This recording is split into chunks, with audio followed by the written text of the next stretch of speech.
ನಮಸ್ಕಾರ, welcome to your TV Kannada. ಅಧಿಕಾರ ಹಂಚಿಕೆ ಕುರಿತಂತೆ ತೀವ್ರ ಚರ್ಚೆಗಳು ನಡೆಯುತ್ತಿರುವ ಮಧ್ಯೆ ಸಿಎಂ ಸಿದ್ದರಾಮಯ್ಯ ಯಾಕೆ ಹೀಗೆ ಮಾತನಾಡಿದ್ರು ಎಂಬ ಮಾತು ಭಾರಿ ಅಚ್ಚರಿ ಮೂಡಿಸಿದೆ. ಕಳೆದ ದಿನ ನಡೆದ ಸಾಲು ಮೀಟಿಂಗ್ ನಲ್ಲಿ ಏನಾದ್ರೂ ನಾವು ಊಹಿಸದ ಬೆಳವಣಿಗೆ ಎಂದು ನಡೀತಾ ಅಥವಾ ಆಗದೆ ಇರಬಹುದಾ ಗೊತ್ತಿಲ್ಲ. ಆದರೆ ಈ ಬಳಿಕ ಸಿದ್ದರಾಮಯ್ಯ ಅವರು ಕೊಟ್ಟ ಸುಳಿವು ಮಾತ್ರ ಕುತೂಹಲ ಮೂಡಿಸಿದೆ. ಪಕ್ಷದಲ್ಲಿ ಯಾವುದೇ ಭಿನ್ನಾಭಿಪ್ರಾಯಗಳಿಲ್ಲ, ಸಿಎಂ ಕುರ್ಚಿ ಖಾಲಿ ಇಲ್ಲ ಎನ್ನುತ್ತಿದ್ದ ಮಾತು ಈಗ ಎಲ್ಲಿ ಹೋಯಿತು? ಸಿದ್ದರಾಮಯ್ಯ ಅವರ ವೈರಾಗ್ಯದ ಮಾತಿನ ಮರ್ಮವೇನು?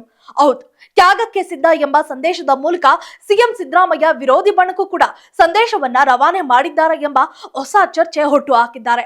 ಮತ್ತೊಂದು ಕಡೆ ಕಾರ್ಯಕರ್ತರ ಸಭೆಯಲ್ಲಿ ಸಿಎಂ ಡಿಕೆ ಶಿವಕುಮಾರ್ ಕೂಡ ತ್ಯಾಗದ ಮಾತನಾಡಿದ್ದಾರೆ.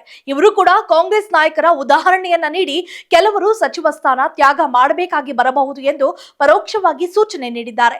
ಹೀಗಿರುವಾಗ ಈ ಇಬ್ಬರ ಮಾತಿನ ಗುಟ್ಟು ರಟ್ಟಾಗುವ ಸಮಯ ಬಂದೇ ಬಿಡ್ತಾ ಎಂಬ ಪ್ರಶ್ನೆಗಳು ಕೂಡ ಇದ್ದಿವೆ. ಕಳೆದ ದಿನ ರಾಜ್ಯ ಕಾಂಗ್ರೆಸ್ ಉಸ್ತುವಾರಿ ರಣದೀಪ್ ಸಿಂಗ್ ಸುರ್ಜೇವಾಲಾ ನೇತೃತ್ವದಲ್ಲಿ ಸರ್ವ ಸದಸ್ಯರ ಸಭೆಯನ್ನ ಮಾಡಲಾಗಿದೆ. ಈ ವೇಳೆ ಸಿಎಂ ಸಿದ್ದರಾಮಯ್ಯ ತ್ಯಾಗದ ಮಾತನ್ನ ಆಡಿದ್ದಾರೆ ಎಂದು ಹೇಳಲಾಗ್ತಿದೆ. ದೇಶದ ಸ್ವಾತಂತ್ರ್ಯಕ್ಕಾಗಿ ಮಹಾತ್ಮ ಗಾಂಧಿ ನೇತೃತ್ವದಲ್ಲಿ ಅನೇಕ ಕಾಂಗ್ರೆಸ್ಸಿಗರು ತ್ಯಾಗ ಬಲಿದಾನಗಳನ್ನ ಮಾಡಿದ್ದಾರೆ. ನಮ್ಮಲ್ಲೂ ಕೂಡ ಸೋನಿಯಾ ಗಾಂಧಿ ಮತ್ತು ರಾಹುಲ್ ಗಾಂಧಿ ಬಲಿದಾನಗಳನ್ನ ಮಾಡಿದ್ದಾರೆ. ಅವರಿಗಿಂತ ನಾವು ದೊಡ್ಡವರಲ್ಲ ಎಂದು ಹೇಳುವ ಮೂಲಕ ಹತಾಶೆಯಾದ ಮಾತುಗಳನ್ನ ಹೊರಹಾಕಿರುವ ಸಿದ್ದರಾಮಯ್ಯ ಅವರ ನಡೆ ಬಗ್ಗೆ ಗೊಂದಲಗಳು ಎದ್ದಿವೆ.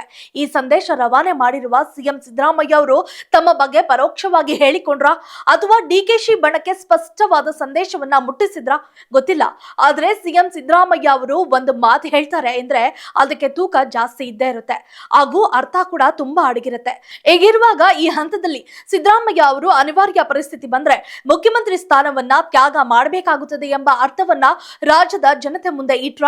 ಅಷ್ಟು ಸಲೀಸಾಗಿ ತಪ್ಪನ್ನೇ ಒಪ್ಪಿಕೊಳ್ಳದ ವ್ಯಕ್ತಿ ಈಗ ನಾವು ಅದೇ ಹಾದಿಯಲ್ಲಿ ಸಾಗಬೇಕು ಎಂದು ಹೇಳಿದ್ದನ್ನ ನೋಡಿದ್ರೆ ಸಿದ್ದರಾಮಯ್ಯ ಅವರ ಮಾತಿನ ದಾಟಿಯಲ್ಲಿ ಒದಗಿರುವ ಅರ್ಥ ಇನ್ನಷ್ಟು ಮಾಹಿತಿಯೊಂದಿಗೆ ತಿಳಿಯಬೇಕಾಗಿದೆ. ಒಟ್ಟಿನಲ್ಲಿ ಸಿಎಂ ಸಿದ್ದರಾಮಯ್ಯ ಅವರ ಮಾತಿನಲ್ಲಿ ವೈರಾಗ್ಯದ ಛಾಯೆ ಕಂಡು ಬಂದಿದ್ದಂತೂ ಸುಳ್ಳಲ್ಲ. If you like this video ಬೇಗ ಲೈಕ್ ಮಾಡಿ, ಕಾಮೆಂಟ್ ಮಾಡಿ, ಶೇರ್ ಮಾಡಿ ಹಾಗೂ ಯೋಯೋ ಟಿವಿ ಕನ್ನಡವನ್ನು ಸಬ್ಸ್ಕ್ರೈಬ್ ಮಾಡಿ.